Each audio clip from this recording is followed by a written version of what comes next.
رشتے دار، کلیگس اور ساتھ والے جو بھی رہتے ہیں، کبھی کسی کی بیوی ہوتی ہے جو بات نہیں سنتی ہے، کبھی کسی کے بچے ہوتے ہیں بہت شرارتی ہوتے ہیں، کبھی کسی کا پڑوسی ہوتا ہے جو اس کو دکھ دینے والا ہوتا ہے، کبھی جو اس کی کمپنی میں کوئی کلیگ ہوتا ہے جس کی کچھ نہ کچھ گڑبڑ ایسی ہوتی ہے، کبھی کسی کی دکان میں کوئی نوکر ایسا ہوتا ہے کہ وہ سردرد ہوتا ہے، اس کو نکال بھی نہیں سکتے، رکھ بھی نہیں سکتے. تو ایسی چیزوں سے بھی آدمی کو ہمیشہ ٹینشن ہوتا ہے، بچے ستا رہے ہیں، بیوی ستا رہی، پڑوسی ستا رہے، یہ ستا رہا. تو ایسے جو لائف میں جو قریبی لوگ ہوتے ہیں، اپنے ہوتے ہیں، ان سے بھی تکلیف ہوتی ہے. ان تکلیفوں میں کیا کریں؟ ان کی وجہ سے بھی سر درد آدمی کو بڑھ جاتا ہے، بلکہ بعض اوقات ذرا زیادہ ہی بڑھتا ہے. اس کا کیا حل ہے؟ نمبر 1، معاف کرنا. جب تک کہ آدمی دوسروں کو معاف نہیں کرتا وہ اپنے ذہن کو صاف نہیں کرتا ہے. اس لیے لوگوں کی غلطیوں پر، جیسے مثلا بچے نے کوئی غلطی کی، بیوی نے کوئی غلطی کی، اتنا غصے میں آ گیا، اس کو طلاق دے دیا. ارے گلاس پھوڑا اس نے، کھانا صحیح نہیں بنایا، طلاق اس کو ایک دم. یا اتنا پٹائی کر دی اس کی کہ دواخانے میں خرچہ گلاس سے زیادہ ہو گیا.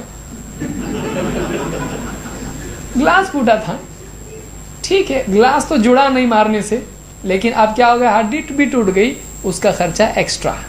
تو بعض اوقات ایسا بھی ہوتا ہے کہ ایک آدمی اپنوں کی غلطی پر ان کو معاف نہیں کرتا ہے، ان کو ایسی سزا دیتا ہے غصے میں آ کے، کیونکہ آدمی ایک بار اس کا بریک چھوڑ دیے تو پھر وہ بے بریک ہو جاتا ہے ایک دم.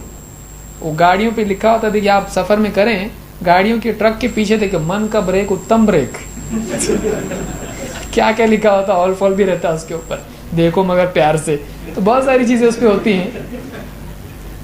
آپ سوچئے کہ ایک آدمی تھوڑا سا سوچے کہ اس سے غلطی ہوئی ہے، مجھ سے بھی ہو سکتی تھی، یہ برتن اس کے ہاتھ سے گر کے پھوٹ گیا، ٹھیک ہے بہت قیمتی ہے، بہت پیار سے لایا ہوں میں یہ سیٹ، پورا سیٹ کا اپسیٹ ہو گیا تو یہ خود اپسیٹ ہو گیا.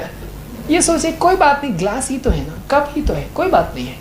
اس کو اگر معاف کر دے تو اس کے دل میں اس کی عزت بڑھ جاتی ہے اور تعلقات بگڑتے نہیں ہیں. تو معاف کرنے سے تعلقات بھی باقی رہتے ہیں بلکہ اور زیادہ اچھے ہو جاتے ہیں.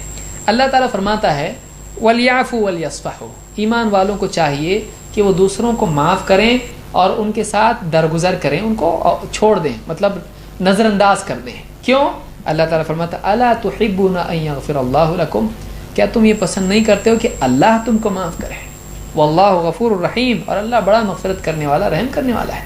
تم ایسے اللہ کو مانتے ہو جو مغفرت کرتا ہے، گناہ معاف کرتا ہے، رحم کرتا ہے، تم خود وہ رحم والے نہیں ہو، تم خود لوگوں کو معاف نہیں کرتے. تم چاہتے ہو تمہاری غلطیاں اللہ معاف کرے اور تم دوسروں کی غلطی معاف کرنے کے لیے تیار نہیں. جو تم دوسروں سے اللہ سے ایکسپیکٹ کر رہے ہو خود کیوں نہیں کر رہے ہو؟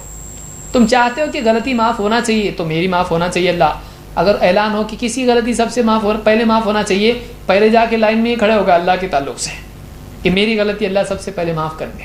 لیکن دوسروں کی غلطی معاف کرنے میں پیچھے کیوں ہٹتا ہے؟ اس کو بھی چاہیے کہ دوسروں کی غلطی معاف کر دے.